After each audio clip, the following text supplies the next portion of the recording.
Assalamualaikum students, hope you all are fine. Today is December 14, 2020 and the day is Monday.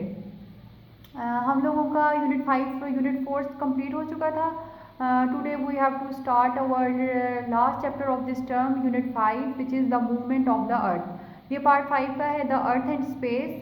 And unit के आज हम लोग start लेंगे, definitions आज हम करेंगे एंड रिमेनिंग चैप्टर हम इंशाल्लाह कल से स्टार्ट करेंगे. So come to words. First definition हमारे पास क्या है? रोटेशन. रोटेशन का वैसे आपको पता है, किसी भी चीज़ को रोटेट करना, किसी भी चीज़ को घुमाना जो होता है वो रोटेशन होता है. अब इस रोटेशन का कॉन्सेप्ट हमने देखना है कि अर्थ में, द मूवमेंट ऑफ अर्थ में इसका क्या कॉन्सेप्ट है. तो रोटेशन हमारे पास क्या होता है? The earth spins on its axis. जो अर्थ है वो स्पिन करती है अपने एक्सिस पे, just like a top in an anti clockwise direction. This is known as rotation. वो कह रहे हैं कि अर्थ जो है वो अपने एक्सिस के इर्द गिर्द घूमती है, बिल्कुल इस तरह जिस तरह एक आपके पास टॉप होता है, जब आप उसको घुमाते हो तो वो अपने एक्सिस के ऊपर ही घूमता रहता है. कौन सी डायरेक्शन में? एंटी क्लॉकवाइज डायरेक्शन में. इसी तरह बिल्कुल एज लाइक एज टॉप की तरह ही अर्थ जो है वो अपने एक्सिस के इर्द गिर्द घूमती है, जिसको हम क्या कहते हैं? रोटेशन कहते हैं. नेक्स्ट है हमारे पास रेवोल्यूशन. रेवोल्यूशन हमारे पास क्या होता है? As the earth spins on its axis. वो कह रहे हैं कि जब अर्थ जो है अपने एक्सिस के इर्द गिर्द घूमती है, it also moved around the sun. तो वो इसके ड्यूरिंग, जब वो अपने एक्सिस के इर्द गिर्द घूमती है तो वो इसी ड्यूरिंग सन के इर्द गिर्द भी घूम रही होती है.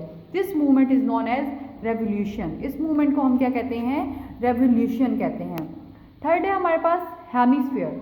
हेमिस्फीयर हमारे पास क्या होता है? The earth is continuously rotating. जो हमारी ज़मीन है वो लगातार विदाउट एनी पॉज रोटेट कर रही है ऑन इट्स ऑन एक्सिस, अपने एक्सिस के इर्द गिर्द. तो this is known as hemisphere, और इसको क्या कहते हैं? हम हेमिस्फीयर कहते हैं. अब जो हेमी का वर्ड है उसका मीनिंग क्या होता है? Hemy means half. हेमी का मतलब होता है आधा. और हमारे पास कितने स्फीयर्स होते हैं? It has 2 spheres. हेमी के हमारे पास कितने स्फीयर्स होते हैं? 2 स्फीयर्स होते हैं. एक होता है नॉर्दर्न हेमिस्फीयर और दूसरा हमारे पास होता है सॉदर्न हेमिस्फीयर. तो ये हमारे पास हेमिस्फीयर था. Next come to words 4 definition which is axis. Axis हमारे पास क्या होता है? An axis is the imaginary line on which the earth spins. हमने पीछे पढ़ा है कि अर्थ जो है वो अपने एक्सिस के इर्द गिर्द घूमती है. और एक्सिस क्या होता है? Imaginary line. ये वो लाइन होती है जो इमेजिनरी लाइन होती है. ये परमानेंट लाइन नहीं होती है, इसको जस्ट पोज किया जाता है लाइन को. फॉर एग्जाम्पल, आप एक सर्कल ड्रॉ करते हैं, आपके पास एक सर्कल, उसके आप इर्द गिर्द डॉट से आप कर देते हैं, ड्रॉ करते हैं, तो उसको आप वो इमेजिन कर रहे होते हैं. तो that line is known as imaginary line. इसी तरह अर्थ जो है अपनी एक्सिस के इर्द गिर्द घूम रही है. जो एक्सिस के इर्द गिर्द वो घूम रही है जिस तरह, जिस रोटेशन में, वो इमेजिनरी लाइन है. That is why it is known as axis. Next हमारे पास डेफिनेशन है ऑर्बिट. ऑर्बिट क्या होता है? The earth revolves around the सन.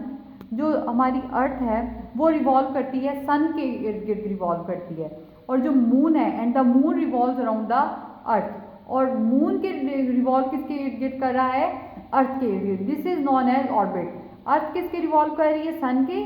और मून किसके रिवॉल्व कर रहा है? अर्थ के. और ये जो है ये साइकिल जो है क्या बना देता है हमारे पास? ऑर्बिट बना देता है. तो स्टूडेंट्स, आज हमारे पास हमारा लेक्चर यही था. हम लोगों ने डेफिनेशंस की हैं यूनिट 5 की, और होप सो आपको समझ आ गई होगी. आपने इसको नोटबुक पे नोट डाउन करना है और ये आपने लेक्चर अच्छे से प्रिपेयर भी करना है, लर्न करना है. कल इंशाल्लाह हम इसकी next chapter, remaining chapter start करेंगे. ओके स्टूडेंट्स, अल्लाह हाफिज़.